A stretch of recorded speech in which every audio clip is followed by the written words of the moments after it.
What's up, everybody? Happy Wednesday. Welcome into Green Dot Daily, Action Network's daily sports betting show. I am your host, Brendan Glasheen, GDD. Every weekday at noon Eastern, we are streaming live in the Action Network app. You can also find us on Action Network HQ YouTube and Twitter. We are happy to have you with us. Green Dot Daily is presented by BetMGM. Use the bonus code ACTION when signing up to get a risk-free bet up to $1,000. Terms and conditions apply. It's another big show, everybody. Here is what we have coming up on the program. Matt Moore will join us to break down the NBA. He has a couple of picks for us. And it seems like every time we have Matt joining us, there's a little bit of Brooklyn Nets news. That was earlier in the day. It won't be quite breaking news, but Matt has picks not related to Brooklyn on today's show. U.S. men's national soccer team preview from BJ Cunningham because the World Cup is nearing. It is very close. BJ has his thoughts on what we should expect from the U.S. men and their attack. Interested in that. Brett McMurphy will join us as well, Action Network college football analyst. His latest temperature on the latest college football playoff rankings. And then we hear from Charlie DiSturco breaking down Texas Gonzaga. That is a just about top 10 matchup in college basketball tonight. We're going to start, though, in the NFL. Brandon Anderson joining us now. And Brandon, just to kind of get you teed up here for what has been the year of the underdog, dogs between 3 and 10 points this season are covering at a 65% clip, 48 and 26. And with that being said, my friend, you're going right back to the dogs this week. I am going to the dogs. I'm going right back to the Pittsburgh Steelers. Well, you know, I've been going there often this year. We love our rah-rah Mike Tomlin underdog spot. I'm taking the Steelers plus 4.5 home underdogs to the Cincinnati Bengals. I love this spot. It's my favorite spot on the slate this week. It's been one of my favorites of the season, I think. And it all starts with TJ Watt. TJ Watt changes literally everything for the Steelers defense. If you look at the metrics this year and last year, they're basically a bottom 3 defense when he hasn't played, and they measure out as a top 5 or top 10 defense when he does play. I don't think there's a more impactful defender in the NFL. And look, we saw it last week. We were on Steelers last week. TJ Watt played. They held the Saints to 186 yards. And I know it's just the Saints, but it's still 186 yards is barely anything. They look the part right away. The secondary is getting healthy. DeMonte KZ is back. Levi Wallace was back out there. No Minkah Fitzpatrick, I know, but probably no Jamar Chase here for the Bengals. They're coming out of the bye week. He's not on the IR, but it looks like he's probably not ready yet. And their offense dropped to 20th in passing without him these last couple of weeks. So I think the Steelers defense is the best unit on the field on Sunday. And then, Brendan, you know my numbers. Rah-rah Mike Tomlin, when he is an underdog, week 5 or forward, 39, 16, and 1 against the spread all time, 71%. Turns out that's the same number we said last week because the Steelers ended up closing out as favorites last week. They won't do that here, not 4.5. But if you look at those underdog numbers, even better, at home, 14, 2, and 1, 88% cover rate, 13 and 4 straight up. They've covered 9 straight and won 7 outright. And week 5 forward underdog against the division, 19, 3, and 1 cover rate, 86%, 15 wins out of 23 straight up. Tomlin knows how to play the underdog. They know how to do it at home. They keep this close with defense. And the Bengals are Mike Tomlin's favorite opponent of his career, his most profitable opponent, 21 and 10 against the spread. As an underdog against the Bengals all time, 7 and 2 ATS and straight up. So Pittsburgh home against Cincinnati. All the trends love this one. I love the Steelers defense. I think this is a great spot. I will play the 4.5. You want to grab that now before it drops a little further? I'll play the money line too. Give me the upset plus 180. Steelers, rah, let's go. Wow. And there are a lot of trends that do back Joe Burrow and the Bengals. They are 14 and 3 in their last 17 games against the spread. Burrow 14 and 7 away from home against the number. He is the most profitable quarterback against the spread since 2020. But he runs into the rah-rah spot of Mike Tomlin at home as a dog.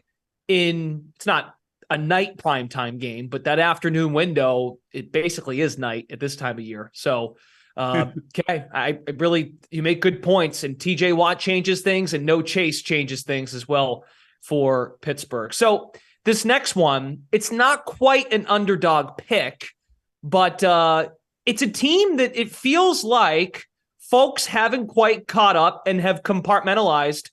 Oh, they're pretty good on one side of the ball, at least, and that's the Chicago Bears. Justin Fields is real, and he is spectacular. He is awesome. And I don't know, Brandon, I don't think I've ever come on a live show and said nice things about my local Chicago Bears before. We're here, baby. It's time. Chicago Bears fever. You're the fair, Bears are the Brandon underdog. Anderson, you are fair. That is what the truth is. You're just fair, and you're being fair. I'm being fair. Look, Justin Fields' last 5 games, 555 rushing yards, which is an NFL record for a quarterback over a 5-game span, 13 touchdowns, 810 yards passing. If you're playing fantasy, you know this dude because he has skyrocketed to being the number 1 player on all the categories. Highlights galore, speed, size. We've had multiple highlight long touchdown runs, cross the field touchdown throws. Already one of the most exciting Bears of my lifetime is basically Fields and Devin Hester. So you want a part of Justin Fields, and boy, do you want a part of him against these Atlanta Falcons this week? I've been trying to ride the Falcons for a while. Atlanta is the home favorite here. I'm not so sure they should be, in part because Atlanta's defense is not good. Nobody thinks that they're any good. They're near the bottom of the league in almost every metric. They're not healthy. Those corners have been banged up all year. And Chicago's offense, while Fields has been great, they've been great. These last 4 games, they've scored 29 points or more in 4 straight. And during that stretch, top 5 offensive DVOA, top 5 rushing, top half of the league passing. Before these 4 games, just for reference, Chicago was 30th on offense. So Justin Fields made the leap and they went from 30th to top 5. So we talked about this is not really an underdog spot. Here's the reason. I like Chicago as the underdog here. I like the over, obviously. I think that both teams score. Here's why I'm not taking the underdog spot. I'm going to take Bears team total over 22.5. I don't trust the Bears defense. Justin Fields only plays one side of the ball. He can't play safety on the other side too. We're not in that era anymore. I don't know if Chicago stops Atlanta from moving the ball. Atlanta's offense has been pretty good this year. So I don't necessarily want the over for the whole game because maybe Atlanta doesn't score that much. And I don't necessarily want Chicago's side on the game as much because maybe the Falcons score enough to win. But I do think the Bears score 22.5. This number, are you kidding me with this? 29 points, 4 games in a row, Brendan. What am I missing here? 17 points or fewer in 3 of their last 4 games, the Atlanta Falcons. I can understand that. The irony, too, is Chicago is starting to figure out their offense right after they trade 2 of their marquee pieces on defense. So it's fair to not trust them. It just makes you wonder. I get it. They're trying to plan for the future, maybe build an offensive line, get more pieces around Fields for where the league is going, which is offense and a formidable passing attack. So, yes, Bears are underdogs this week, but Brandon turning to the team total. Very good. Thanks for your time, sir. Thank you. Okay. I'm Matt Moore for the Action Network. Let's talk a little bit about the Pelicans. The New Orleans Pelicans are off to a good start this season. Not a great start. The Pels are 7-6, 5-4 both Zion Williamson and Brandon Ingram play. And that's good, especially given the state that some of the supposed contenders have gotten off to early in the season. But after the Pelicans dominated the Brooklyn Nets on opening night, there was some buzz that the Pels could be the, quote, it team this year. Instead, they've had some disappointing losses to the Blazers, Pacers, and Hawks. But when you look under the hood of one of the trendiest preseason teams, you find a team that's probably better than its record, and a team with high potential if they can figure just a few things out. Here's 3 things you need to know before you bet the Pels. Number 1, the Pels have a big problem. Jonas Valanciunas was great for the Pels last season in their playoff run, but the Pels are having a hard time figuring out how to space the floor enough with Zion and JV on the floor at the same time. The only way the Pelicans have been able to manage it is by having Valanciunas in pick and roll. With Zion on the floor, Valanciunas has been screener in pick and roll 123 times to Zion's just 83, which relegates Williamson effectively to a spot-up shooter. Watch this possession. You're going to notice here that as this gets in there, there's just not a lot for Williamson to do. The spacing is the problem in this situation. It's early, but the Pelicans need to figure out more and better ways to get Williamson involved. Williamson's usage is lower than it was 2 years ago, but more importantly, it's almost all in post-up actions, nearly 23% of the time. But can the Pelicans find better ways to get Zion involved with JV on the floor? Number 2, Grand Theft Alvarado is in full effect. Jose Alvarado became a surprisingly key piece of the Pelicans' playoff run last year, and this year he's been even better in early season play. Alvarado's averaging 42%. Can he shoot? Yes, I can shoot. Yes, he can shoot. The Pels have been 8 points better with him on the floor, and GTA is in full effect. Grand Theft Alvarado is Alvarado's penchant for lurking on inbounds plays and thieving the inbounds pass when the ball handler isn't paying attention. Watch how after the play, Alvarado quietly moves to the right side of the floor while the Pelicans are scoring. He actually starts moving to position before the bucket is made. Same deal here with the Warriors on the steal on Jordan Poole. As Zion scores, he moves all the way out to almost the corner. Across so many possessions, trying to track Alvarado is impossible, and he's just so fast and so low with his hands, it allows him to create havoc. There was a lot of thought that after last season, this would get on the scouting report. Guess that hasn't made it yet. The net rating shows that Alvarado is making a real difference too. He's a serious part of the Pelicans' formula for success. Number 3, the small ball unit is dangerous. You need different looks in different spots to not only get through the regular season, but be ready for the playoffs. The Pelicans' small ball unit so far is absolutely demolishing teams. The small ball combo of Zion Williamson and Larry Nance Jr. has a 111 offensive rating and a 99.7 defensive rating, and that's for a team that struggles defensively with Zion on the floor, for a net plus 12 per 100 possessions. It looks even better on the eye test. Nance, a career 33.5% three-point shooter, is making 50% on limited attempts this season, but the space is just way better with him out there. The attention Zion demands opens things up for Nance on the interior with his athleticism as well. The combination of Alvarado, Nance, Zion, and either of McCollum or Ingram make that unit deadly. Don't be surprised if this is something the Pelicans go to if they're looking to win a pivotal play-in or playoff game when spring comes, as long as everyone's healthy. The Pelicans are plus 250 to win the Southwest Division. With injury troubles hitting the Grizzlies, whose record's a little better than their numbers under the hood suggest, and the extreme burden being placed on Luka Doncic with the Mavs, New Orleans is the best division bet currently on the board in the NBA. Okay, plus 250, still the odds over at BetMGM in the Southwest Division for the New Orleans Pelicans. Matt Moore is now joining us live on Green Dot Daily. Hi on the Pelicans. I'm curious what other potential underdogs you might be on tonight. And one team that you like is the Bulls going up against the Pelicans. Yeah, so this is going to be our game on NBA League Pass bet stream. You can catch it on League Pass. If you just go to the Bulls and Pelicans stream, click on the streaming options, you can find me breaking down this game from a betting perspective and live betting all of the Larry Nance Jr. props I can find imaginable, but I will be on the Bulls tonight. So the Pelicans just got this massive win last night versus the Grizzlies. It was a great game. It was a phenomenal game, back and forth. No Zion Williamson last night. He's got an ankle. It's a back-to-back. Zion still questionable. Pels are now on a back-to-back after a pretty intense game, likely to rest some starters. Wouldn't be surprised if Jonas Valanciunas or Brandon Ingram or CJ McCollum gets a rest night in this spot versus a non-conference opponent. I'll be honest with you, though, I like this even more if Zion Williamson plays. And that may sound counterintuitive because Zion's a monster, which he is. The problem is, as I detailed in that video, they have real problems offensively, especially with the starting unit when Zion's on the floor next to Jonas Valanciunas. Last night versus the Grizzlies, the Pelicans absolutely bombed from three. It was a huge advantage for them and something they haven't enjoyed this season. They're one of the lowest three-point shooting teams in the league. You need to have that math advantage versus Chicago, who in general is kind of similar in that regard. You don't want to get into a slugfest with Chicago. They've got tough shot makers.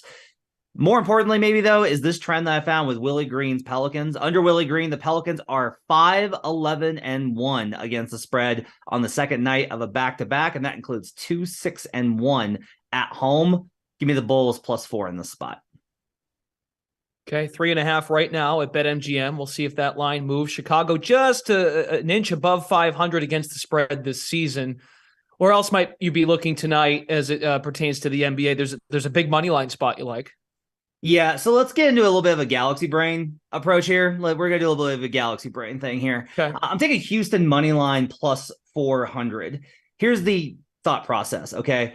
Last night, again, back-to-back. Welcome to the NBA, where everybody's on a back-to-back at a bad rest spot all the time. The Mavericks get a tough win versus the Clippers, and they played a ton of minutes for Luka Doncic and Spencer Dinwiddie because they don't have anybody else that can dribble or pass. So those guys had to play a ton. And after the game, Jason Kidd openly said, yeah, we're probably going to get one of those guys some rest. They talked to Luka after the game, and he made it sound, according to reports, like he was probably going to rest tonight.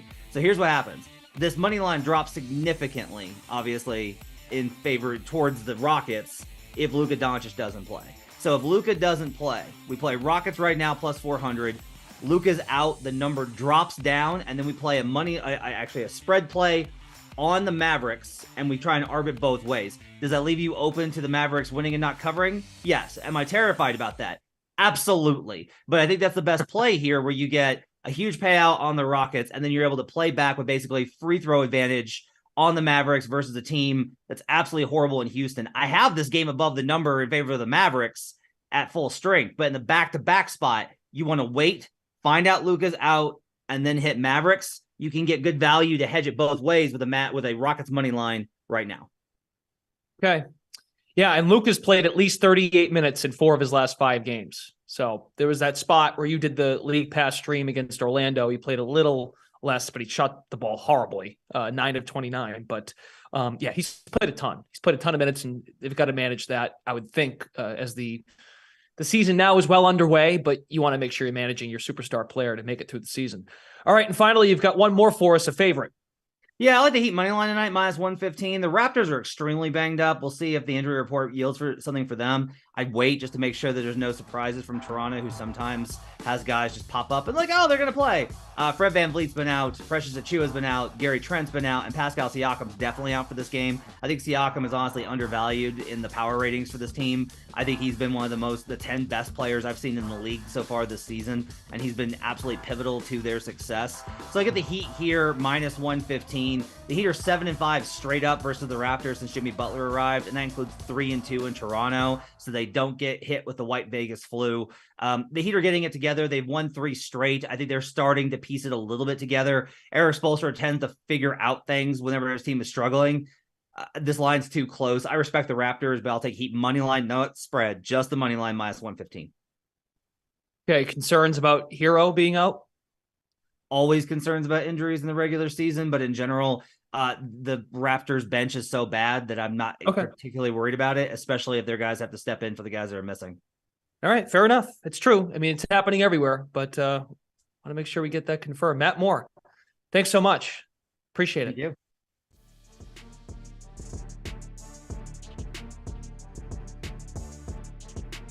All right, and big game tonight in college basketball, pardon me. Gonzaga, Texas is our marquee matchup in college hoops tonight. 9:30 tip over on E2. Money coming in on Texas being a slight favorite in this spot. Money coming in on the over. Gonzaga just played a terrific game against Michigan State over on the Ship. That was a fun spot, but they come back, win the game despite looking out of sync. Charlie DiSturco, what are your thoughts? Thanks, Brendan. We're heading out to the best game of Wednesday night's slate. It's number 2 Gonzaga heading to Austin to take on number 11 Texas. The Moody Center is going to be a rowdy place, and they're going to be celebrating for good reason here. I love Texas in this spot. Marcus Carr and Timmy Allen return as the main ball handlers and shot creators for this Longhorns offense, and it's an offense that's predicated on their athleticism and attacking the rim. They aren't a three-point shooting team. They love to crash the boards and create second chance opportunities, and are great defensively. They force a lot of turnovers. They're very athletic, and that's the perfect attack toward Gonzaga. We saw against Michigan State, Gonzaga turned the ball over 18 times. They never turned the ball over 18 times last season, and they really struggled in the pick and roll and around the rim. They got into foul trouble very early. Chet Holmgren and Andrew Nembhard's absences were felt tremendously. They don't have a main ball handler. They also don't have that rim protection. They weren't able to guard Sissoko that much, and the Michigan State guards were able to slash and attack. That's exactly what Texas is going to do here, and Texas is the better team. They're the number 1 adjusted defensive efficiency team this season. They're very experienced. It's a perfect opportunity to fade the Zags. They are always an overvalued team, and especially in this spot as the number 2 team in the country, they're very vulnerable. They don't have their identity yet. Drew Timme is amazing, yes, but after him, there's not much else as far as answers. Rasir Bolton, he's been okay. They have Malachi Smith coming over from Chattanooga, proven scorer. Well, now he's getting the D1 Power 5 play that Texas's athleticism should be able to stunt him. It's just a perfect opportunity for Texas. They force turnovers, they attack the glass, they attack inside. Those are the three things you need to beat Gonzaga, and I love them here. The Longhorns on the money line. I snagged at minus 104, would back them all the way to about that minus 130 range, and would take them on the spread to minus 3, to be honest. I don't see how Gonzaga is going to win this game. Most projections have this around minus 3, minus 4 for Texas as decent-sized favorites, and an Action Lab system, top 15 teams at home have a 57% win percentage against the spread and an 11% ROI. So I love the value we're getting here with the Longhorns. So that's going to be it for me. Hook 'em, baby. That's right, Charlie. Hook 'em. Let's move from college basketball to college football. The latest college football playoff rankings released last night. Nothing changes in the top 4. Georgia, Ohio State, Michigan, TCU. Tennessee is also back at number 5. Their odds are actually better than TCU to win the national championship. So it feels like folks still think the Volunteers can hop into that top 4. LSU, USC, Bama, Clemson, Utah. We welcome in Action Network college football analyst Brett McMurphy. Brett, good to have you with us. We're trying to get a sense of this board. Nothing has changed from last week as it pertains to the top 5, but there's a team in the Pac-12 that's making their way inching closer to that top 4. But their path is very, very clear. They cannot lose another game, and that's USC. Yeah, USC thumped Colorado, and they moved up to number 7. And you look ahead for USC. Right now, they've only got one win against a top 25 team, and that's Oregon State that jumped back into the top 25 this week. But you look at the rest of their schedule. At UCLA this week, then home against Notre Dame. If they beat UCLA, they'll be in the Pac-12 title game. So USC could end the season with 3 consecutive wins against top 25 teams. That would give them a 4-1 record against top 25 teams. And then you compare that with Tennessee. Tennessee, they're basically done. A 2-1 record against top 25 teams. They beat LSU, they beat Bama. Obviously, they lost to Georgia. Tennessee, all 3 of those games were against teams that will remain in the top 10. USC could be 4-1 with no wins against top 10 teams, but top 25 teams. And then the committee would have to decide, is a Pac-12 one-loss champion more worthy of a playoff bid than Tennessee, that a lot of people think has played one of the toughest schedules in America? That will be fascinating to see what happens if that's for the 4th and final spot. I'm not saying I would do it. I think in that scenario, the committee would award the Power 5 champion USC Trojans and put them in the playoff. Man, I hope I'm wrong. It makes you hope you're right. It makes me look back at the Utah game. Of course, was a thriller. They were right there. Utah goes for the win at the end, and I guess the challenge this week, just to get a thought maybe on this week's game, UCLA off a loss to Arizona. That puts USC in a tough spot. You got a motivated Chip Kelly team. Yeah, and I liked. Look, I was somebody on this call. I won't say their name, but their initials were Brett McMurphy. Was dumb enough to put UCLA projected into my college football playoff 2 weeks ago because they were just dominating against Arizona State. And you're right, they laid an egg against Arizona. But I like UCLA in this game. I just think their offense is incredible. DTR has been tremendous. If he wasn't playing all of his games at 2 a.m. on the Pac-12 network, I think he would be a legit Heisman candidate. And USC's defense is horrendous. So far, they've been able to get past a very weak schedule. I think it changes this week. And DTR, you're not supposed to talk trash in these rivalry games. Well, forget that. On Monday, he was saying how he wants to score 60 on the Trojans again after they did it last year. But yeah, Brendan, I like UCLA in this game. It opened up. They were getting 3 or 4. It's close to pick them now. I don't care. Give me the Bruins. Yep, home dog, plus 1.5 right now on BetMGM as we sit here today on Green Dot Daily. So shifting gears to the bigger picture landscape in college football, we always like to pick your brain about bowl projections because, folks, it is that time of year. We're getting pretty close to bowl season. Brett, what's your latest temperature of where you find some interesting angles and where teams might be for bowl season? Yeah, well, you can kind of not with 100% certainty, but you got a pretty good read at this point of the year where teams are going to go as far as the New Year's Six because of the conference tie-ins and those sort of things. We were talking about USC and the Pac-12. Look, it's simple. If USC does not win out, then the Pac-12 does not get a playoff team. That means very simply the Pac-12 champion will go to the Rose Bowl. Okay, who will they play? They will play the highest rated team from the Big Ten that's not in the playoff. We have to assume that the Big Ten champion, Ohio State or Michigan, will go to the playoff. The loser of that game would then go to the Rose Bowl to play the Pac-12 champ. As far as some other teams, LSU, even if they lose to Georgia, they're going to stay high enough up in the rankings where they're going to end up in a good spot, either the sugar, the orange, or the cotton. The same with Alabama. As long as they don't lose to Auburn, look, they're not making the playoff, but they'll get a nice consolation bowl, either in Miami in the Orange Bowl or possibly the Cotton Bowl. And then as far as the ACC, it's pretty simple. There's just too many bodies for them to jump over, I think, for them to get into the college football playoff. So it's very simple. The winner of Clemson, North Carolina will go to the Orange Bowl.